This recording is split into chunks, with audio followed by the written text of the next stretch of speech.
À mes 17 ans et demi, dans l'année du bac, dans mon lycée, je rencontre une personne qui m'invite à une assemblée fraternelle de louanges pour Jésus. J'y vais sans aucune conviction, histoire de m'aérer et changer d'air. Stupeur, étonnement et surprise, je vois de mes yeux des gens heureux, rayonnants, irradiés de joie, de paix, d'amour. Je m'en souviens comme si c'était hier. Je croyais avoir atterri dans une autre planète, un monde inconnu. J'étais choqué. Comment est-ce possible qu'il y ait des gens si heureux? En fait, vous devez savoir que depuis ma préadolescence, je vivais un vide existentiel sans pareil, avec des états chaotiques qui variaient entre états dépressifs, mélancoliques et euphoriques. Plus tard, on m'a diagnostiqué bipolaire, maladie invisible qui a pollué mon existence pendant plus de 34 ans. Pour en revenir à cette première rencontre dans ce rassemblement, ma vie bascule. Je décide, je fais le choix de vivre une existence spirituelle. Juif de par ma naissance, j'entreprends d'entrer dans la grande école talmudique d'Aix-les-Bains, d'étudier au Codel,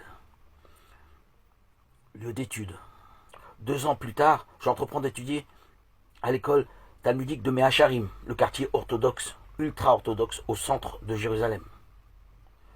Puis, avec les années, je prends de l'âge, je suis fatigué. Je rentre en France. Je fais une dernière école religieuse talmudique, celle de Brunois, l'école Lubavitch. Mais dû à ma bipolarité, je n'ai plus de conviction, je n'ai plus d'enthousiasme. Je poursuis toujours mes prières, mais il me manque l'essentiel, la substance, la vitalité que j'ai trouvée, ces gens animés de l'esprit de vie, à mes 17 ans et demi. Je suis toujours triste, malheureux, dépressif à cette époque. Donc je décide que ces gens qui sont animés de l'esprit de vie qu'offre Jésus-Christ pour tous ceux qui croient, doit être la voie que je dois suivre pour retrouver peut-être un peu de joie de vivre, une raison d'être.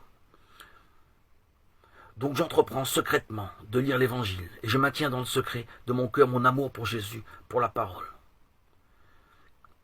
Et tout cela en secret. Marié depuis 28 ans, père et grand-père, je poursuivais ma vie dans mon judaïsme de manière tout à fait banale, dans une existence qui alterne entre hospitalisations nombreuses et médicaments à ne plus en finir, dû à cette maladie qu'on appelle la bipolarité. À l'époque, on m'appelait le maniaco-dépressif. J'étais condamné, perdu, désespéré. Je subissais les ténèbres.